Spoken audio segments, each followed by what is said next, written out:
Os fãs do rock nacional da década de 80 certamente acompanharam a trajetória de Paulo Ricardo, o nosso convidado de hoje no Refrão. No período pós-ditadura militar surgiu a banda Revoluções por Minuto, ou mais conhecida somente por RPM, que logo se consagrou como um dos maiores fenômenos do rock brasileiro.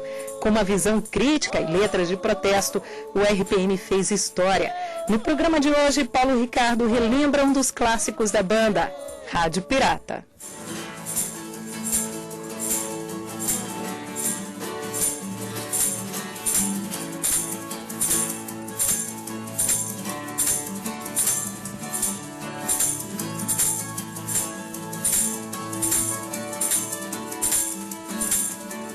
Abordar navios mercantes, invadir, pilhar, tomar o que é nosso. Pirataria nas ondas do rádio. Havia alguma coisa errada com o rei. Disputar em cada frequência espaço nosso nessa decadência. Canções de guerra, quem sabe canções do mar. Canções de amor ao que vai vingar. Toquem o meu coração, façam a revolução que está no ar, nas ondas do rádio, no submundo repousa o repúdio e deve despertar.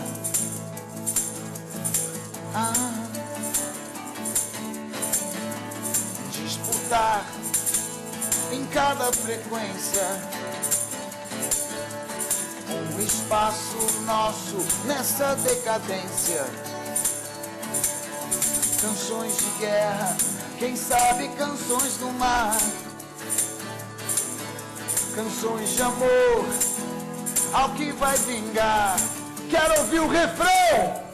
Toquem o meu coração, façam a revolução que está no ar, na televisão,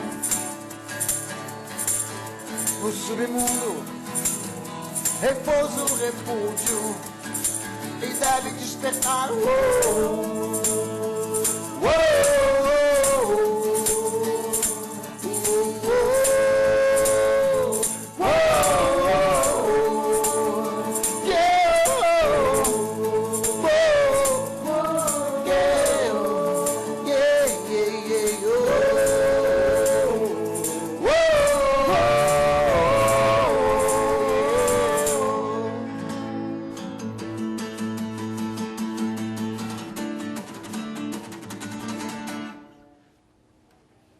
Paulo Ricardo, muito obrigada.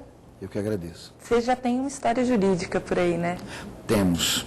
Na verdade, havia uma atmosfera muito rica quando nossa geração começou a gravar, e era uma mistura da veemência musical e verbal também do punk rock, que vinha crescendo na Inglaterra desde 76 e tomou o mundo inteiro, apesar de ter nascido nos Estados Unidos, com os Ramones, independente de muita gente achar que foi com os Sex Pistols.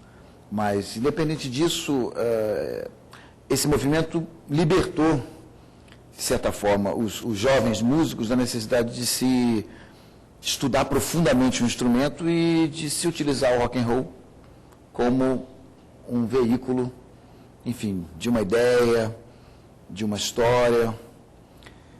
E isso se adequou muito bem àquele momento que a gente estava vivendo, começo dos anos 80, com a anistia, o fim da ditadura, o movimento das diretas já.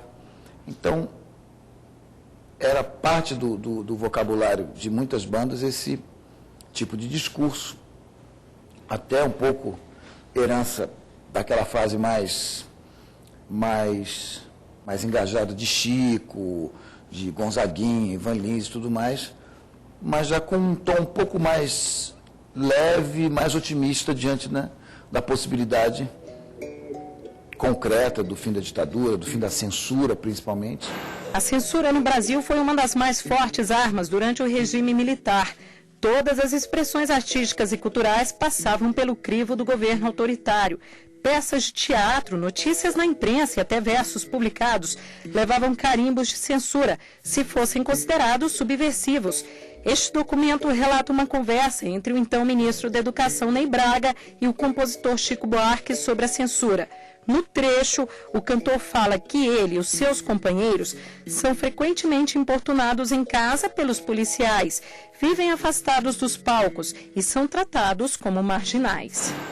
Mas nós vivemos algumas histórias ainda interessantes.